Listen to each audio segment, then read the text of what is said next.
సంవత్సరాల తరబడి ఎన్ని మందులు వాడినా మీ మోకాల నొప్పులు తగ్గట్లేదా? ప్రాణ పెయిన్ క్లినిక్ లో అత్యాధునిక చికిత్స.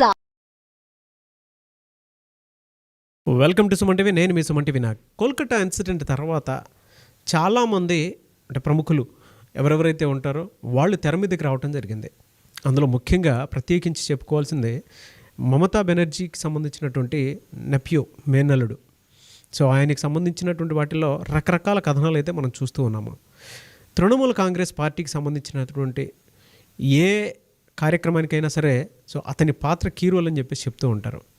అయితే ఈ ప్రాసెస్లో భాగంగానే అతని మీద కూడా కొన్ని వీడియోస్ రావడం జరిగింది. అతనికి సంబంధించినటువంటి వాటిల్లో సో కొంతమంది జస్టిస్ కనుక జరగలేదు అని అంటే డెఫినెట్గా మీ ఇంట్లో వాళ్ళ మీద అయినా సరే దీనికి సంబంధించినటువంటి జస్టిస్ ఏ విధంగా జరిగితే బెటర్గా ఉంటుందో అదే మేము చేస్తామని కూడా కొంతమంది బెదిరించడం కూడా జరిగింది ఆయన్ని. ఈ ఎంటైర్ ఇన్సిడెంట్లో అభిషేక్ బెనర్జీ పాత్ర ఏంటి, ఎస్పెషల్లీ తృణమూల్ కాంగ్రెస్లో ఆయన పాత్ర ఏంటి అనేది సో ఈరోజు మనతో పాటు హైకోర్టు అడ్వకేట్ రవీంద్రనాథ్ గారు ఉన్నారు. వారి మాటలో అడిగి తెలుసుకుందాం. హలో అండి.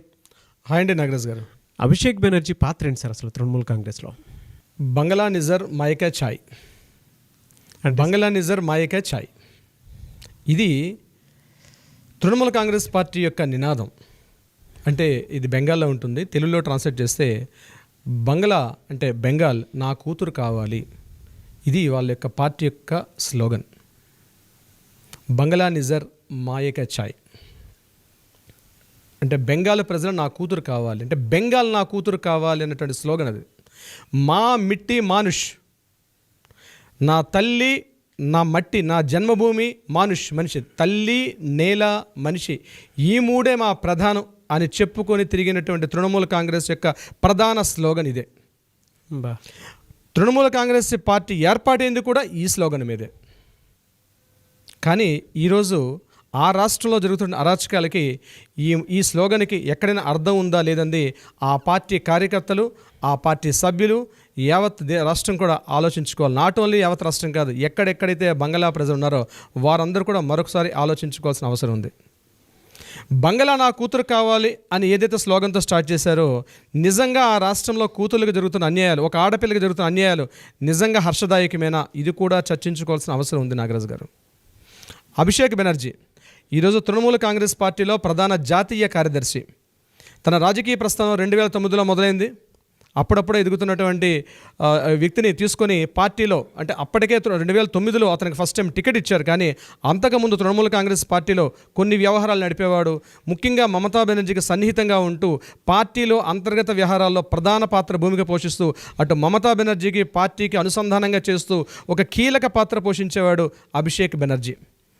ఇతను 1976 ఆ టైంలో జన్మించాడు. ఇతను 2009లో డైరెక్ట్గా పార్టీలోకి ఒక కీ రోల్గా ఆయనకి ఇవ్వడం జరిగింది. ఇతను ప్రెజెంట్ కలకత్తాకు దగ్గరగా ఉంటే నార్త్ 24 పరగనాస్ డిస్ట్రిక్ట్లో ఉండి డైమండ్ హార్బర్ అన్నటువంటి ప్రాంతానికి ఇతను ఎంపీగా ప్రెజెంట్ పదవిలో ఉన్నారు.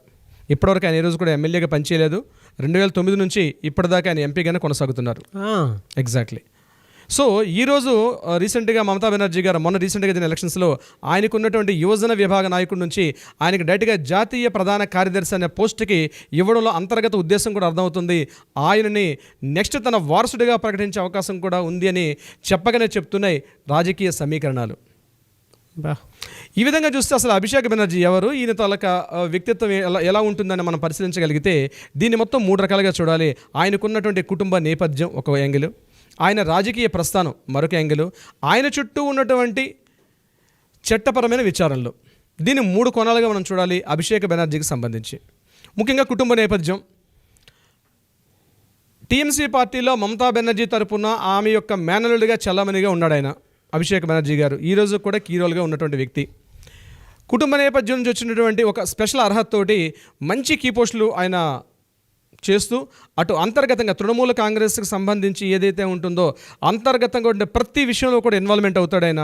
ప్రతి ఒక్క గ్రామ స్థాయిలో ఉన్నటువంటి మండల స్థాయిలో నుండి జిల్లా స్థాయిలో ప్రతి ఒక్క వ్యక్తులు కూడా తను అనుయాయుల్ని పెట్టుకుంటాడు ఆయన. ఎక్కడ ఏం జరుగుతుంది ప్రతి విషయాన్ని మమతా బెనర్జీకి చేరవేయడంలో సిద్ధహస్తుడు అభిషేక్ బెనర్జీ. ఈయన రాజకీయ నేపథ్యంలో అటు ప్రధానమంత్రి మోడీ గారికి తృణమూల కాంగ్రెస్ పార్టీ నుంచి బద్ధ వైఖరి కనిపిస్తుంది.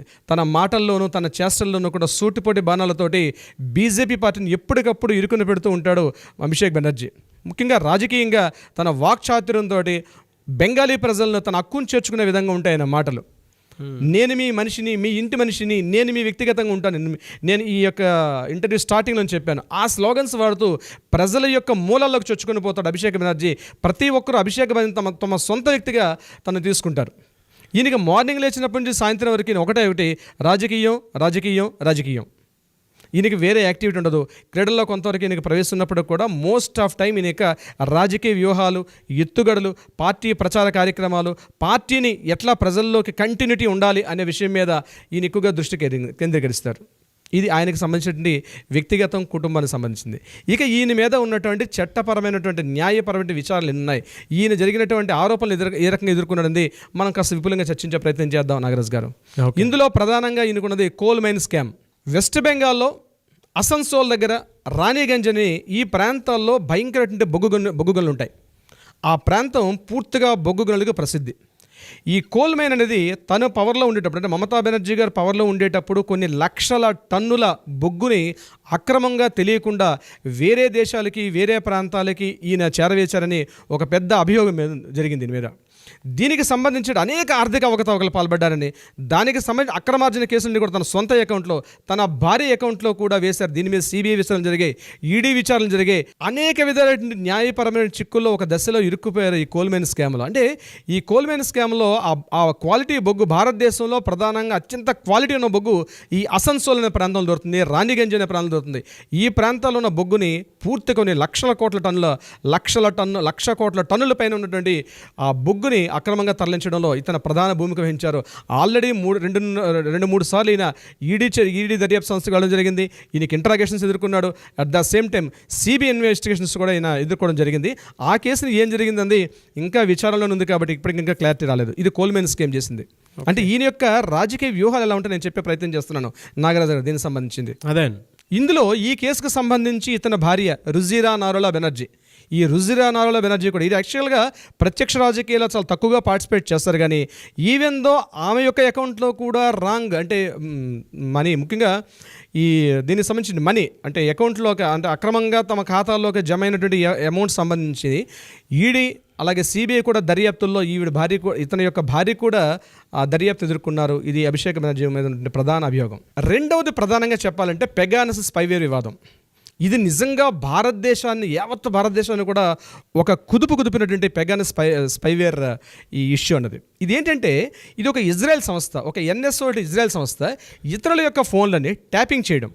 అంటే ఫోన్లో ఉన్నటువంటి మెసేజ్లు కావచ్చు, కాల్ రికార్డింగ్స్ కావచ్చు, ఫొటోస్ కావచ్చు, వీడియోస్ కావచ్చు, ముఖ్యంగా రాజకీయ ప్రముఖులు, ముఖ్యంగా వ్యాపార దిగ్గజాలు వాళ్ళ యొక్క ఫోన్స్ని హ్యాక్ చేస్తూ వాళ్ళకి తెలియకుండా వాళ్ళ ఫోన్ని వినే అవకాశం ఈ సాఫ్ట్వేర్ ఇజ్రాయెల్ నుంచి ఈ యొక్క సాఫ్ట్వేర్ని డెవలప్ చేస్తారు. ఇది ఒక హ్యాకింగ్ చేయడం అనమాట. ఈ హ్యాకింగ్ చేసే వివాదంలో ఇతను ప్రశాంత్ కిషోర్తో కలిసి, ముఖ్యంగా 2021లో ఇది చాలా చాలా ఉధృతమైంది ఈ కేసు అనేది. ఇతను ప్రశాంత్ కిషోర్, నేను తర్వాత కంటిన్యూషన్ చెప్తాను, అతనితో కలిసి ఇతరుల యొక్క విషయం, అంటే బీజేపీ పార్టీ వాళ్ళకి సంబంధించి మిగిలిన రాజకీయ ప్రముఖులు, వ్యాపారవేత్తలు వాళ్ళ యొక్క ఫోన్స్ని హ్యాకింగ్ చేస్తూ వినడంలో ఒక సంచలనాలకు దారితీసింది. ఈ ముఖ్యంగా ఈ పెగానస్ స్పైవేర్ అనేది. దీంట్లో ఫస్ట్లో ఉధృతంగా వచ్చినప్పటికీ ఒక్కసారి టీఎంసీ పార్టీ మీద నెగిటివిటీ ఫామ్ అయింది. దీంట్లో ఇతని పాత్ర పూర్తిగా ఉంది, అభిషేక్ బెనర్జీ యొక్క పాత్ర ఉంది అని ఎప్పుడైతే పత్రికా కథనాలు, ఎలక్ట్రానిక్ మీడియా ఎప్పుడైతే గగ్గోలు పెట్టిందో ఇమ్మీడియట్గా తను యూటర్న్ చేసి నా ఫోన్ కూడా హ్యాకింగ్ చేశారని చెప్పి బీజేపీ మీద బురద చల్లే ప్రయత్నం చేశారు అభిషేక్ బెనర్జీ గారు. ఆ రాజకీయ వ్యూహాలు అవి, రాజకీయ ఎత్తుగళ్ళు అవి. ఎందుకంటే వెనక ఉన్నటువంటిది ఎవరు? ప్రశాంత్ కిషోర్ గారు. సో ఒక అద్భుతంగా ఈ పెగానస్ ఏదైతే స్పైవేర్ ఉందో అది ఇతరుల యొక్క ఫోన్స్ని ట్యాపింగ్ చేయడం. అప్పట్లో మన చంద్రబాబు నాయుడు గారు కూడా దీన్ని ఎదుర్కొన్నారు ఆ టైంలో 2021లో. బట్ మన రాష్ట్రం మీద అంత పెద్దగా దాని యొక్క ప్రభావం కనిపించినప్పుడు కూడా వెస్ట్ బెంగాల్ ఒక దశలో ఒక 15 రోజులు 20 రోజుల పాటు ఈ ఇష్యూ అంతే దావానలలో వ్యాపించింది.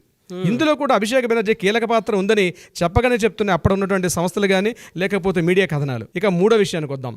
ఐపాక్ అన్నది ఇది ప్రశాంత్ కిషోర్ గారి యొక్క మానస పుత్రిక. అవును, భారతదేశ వ్యాప్తంగా ఉన్నటువంటి రాజకీయ నాయకులకు వాళ్ళ గెలుపొందడంలో వ్యూహాలు రచించి వాళ్ళని అగ్రస్థానం నిలబెట్టడంలో బీహార్కి చెందినటువంటి ప్రశాంత్ కిషోర్ గారు చేసినటువంటి మానస పుత్రికే ఈ ఐపాక్.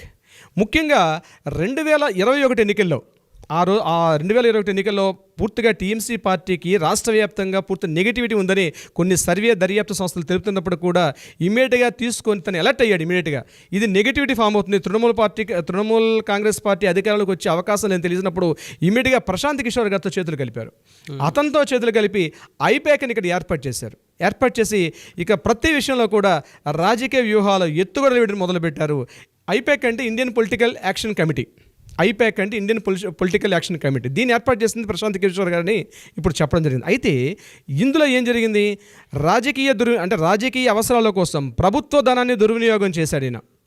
దాని మీద విపరీతమైనటువంటి అభియోగాలు వచ్చాయి. దానికి సంబంధించి విపరీతమైన అభియోగాలు అన్నమాట. పూర్తిగా అంటే ప్రశాంత్ కిషోర్ కూర్చున్నట్టుగా, నిలబడినట్టుగా పూర్తిగా తన పార్టీ నాయకులే ఈయన మీద కొంత అసత్యంతో వెలగక్కారు. ఎందుకంటే చాలా సిల్లిగా ఉంటాయి కొన్ని విషయాలు మనం చెప్పుకోవడానికి కూడా మీడియా పరంగా మనకు కరెక్ట్ కాదు. కానీ అలాంటి అకృత్యాలకు పాల్పడ్డారు అభిషేక్ బెనర్జీ అని చెప్పి ఆనాటి మీడియా కథనాలు ముమ్మరంగా వెలువెత్తాయి అనమాట ఆ టైంలో.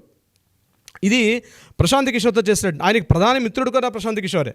ఇప్పటికి కూడా ప్రశాంత్ కిషోర్ ఆయనకి బెస్ట్ ఫ్రెండ్. సినిమాల్లో మిథున్ చక్రవర్తి బెస్ట్ ఫ్రెండ్. ఈ ఆరోపణలే కాకుండా ముఖ్యంగా అభిషేక్ బెనర్జీ గారు అంతర్గత వ్యవహారాలు అంటే పార్టీలో ఇంకా చిన్న కేసులు, చిన్న విషయాలు అయితే లెక్కకు మిక్కిలిగా అభిషేక్ బెనర్జీ పైన ఉన్నట్టుగా కూడా మీడియా కథనాలు మనకు వెల్లడిస్తాయి. ముఖ్యంగా కుటుంబ నేపథ్యంలో నుండి మమతా బెనర్జీ గారికి సన్నిహితంగా ఉండడం వల్ల ప్రతి చిన్న విషయాన్ని అంటే పార్టీలో మమతా బెనర్జీ గారి తరపున అత్యంత కీలకమైన వ్యక్తిగా ప్రతి డెసిషన్స్లో కూడా ఆయన తీసుకోవడంలో కొంతవరకు వివాదాలు కూడా దారితీస్తున్నాయి. ఇంకా చిన్న మీడియాలు ముఖ్యంగా పత్రికలు ఈయన కంట్రోల్ పెట్టుకోవడం విధానం మాత్రం అద్భుతంగా చెప్పుకోవచ్చు. ఎవరైనా ఈయనకి యాంటీగా ఒక పత్రికా కథనాలు వేసినా, ఎలక్ట్రానిక్ మీడియా కథనాలు వేసినా సరే ఇమ్మీడియట్గా వాడిని మమతా బెనర్జీ గారు ఇదే సూత్రాన్ని పాటించారు.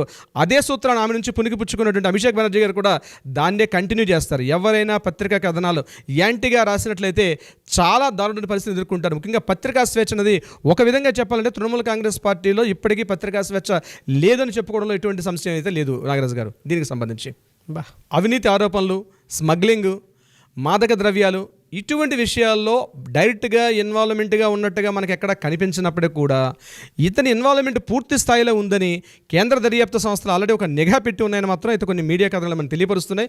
బట్ అవి ఏంటంటే భవిష్యత్తు నిర్ణయించే ప్రయత్నం చేస్తుంది నాగరాజు గారు దీనికి సంబంధించి అభిషేక్ బెనర్జీ గారు. అయితే రాబోయే రోజుల్లో కలకత్తాకి అంటే ముఖ్యంగా తృణమూల్ కాంగ్రెస్ పార్టీలో మమతా బెనర్జీ గారి తరపున నెక్స్ట్ ముఖ్యమంత్రి ఇతనే అన్నటువంటి డీటెయిల్స్ అయితే ఉన్నాయి. అయితే మోడీ గారు చేస్తున్నటువంటి చర్యల వల్ల తృణమూల్ కాంగ్రెస్ పార్టీ ఇప్పుడు పార్టీ పరంగా నేను చెప్తున్నానండి, పార్టీ పరంగా అప్పటి వరకు 22 సీట్లు Trinamool Congress party out of 32లో అంతకుముందు 19 సీట్స్ ఉండేవారు. ఇప్పుడు 22 సీట్స్కి పెరిగారు మోడీ గవర్నమెంట్లో కూడా. అంటే మోడీ ప్రాబల్యం తక్కువగా ఉందని చెప్పొచ్చు. వీళ్ళు ఏ రకంగా చేస్తున్నారో పార్టీని అధికారంలో తీసుకొని రావడానికి ఏ రకమైనటువంటి అకృత్యాలకైనా దిగుతారని ఒక నానుడైతే వెస్ట్ బెంగాల్ వ్యాప్తంగా పూర్తిగా ఉంది నాగరాజు గారు. అయితే రీసెంట్గా జరిగినటువంటి ఆగస్టు 9 హర్రర్కి సంబంధించి అభిషేక్ బెనర్జీ గారి పాత్ర ఎంతవరకు ఉంది అన్నది ఇప్పటికైతే క్లియర్ ఇన్ఫర్మేషన్ లేనప్పటికీ కూడా కానీ డెఫినెట్గా ఈ సందీప్ ఘోష్కి లేదా ఆ కాలేజీలో ముఖ్యంగా గవర్నమెంట్ కాలేజీలో జరుగుతున్న కొన్ని అక్రమాలకి డెఫినెట్గా ఉంటుంది అని కొంతమంది జూనియర్ డాక్టర్స్ ఎవరైతే ఇప్పుడు అక్కడ రాస్తారోకలు ధర్నాలు ఎవరైతే చేస్తున్నారో కొంతమంది అయితే ఎక్స్ప్రెస్ చేస్తున్నారో దానికి సంబంధించి ఆయనకు ఉంది అన్న విషయం మీద. అయితే దీనికి సంబంధించి ఈయనకి ఎంతవరకు ఉంది అన్న విషయం, ఉందా లేదా, ఏ మేరకు ఉంటుంది అన్న విషయాన్ని మనం నెక్స్ట్ ఎపిసోడ్లో దాన్ని డిస్కస్ చేద్దాం నాగరాజు గారు. కానీ మీరు చెప్తున్నటువంటి అన్నీ కూడా మీరు కలెక్ట్ చేసినటువంటి డేటా ఏదైతే ఉందో చాలా డీప్ రూట్స్లోకి వెళ్ళిపోతున్నారండి. మీ నాలెడ్జ్కి అయితే దానికి హ్యాట్స్ ఆఫ్ అని చెప్పేసి చెప్తాను.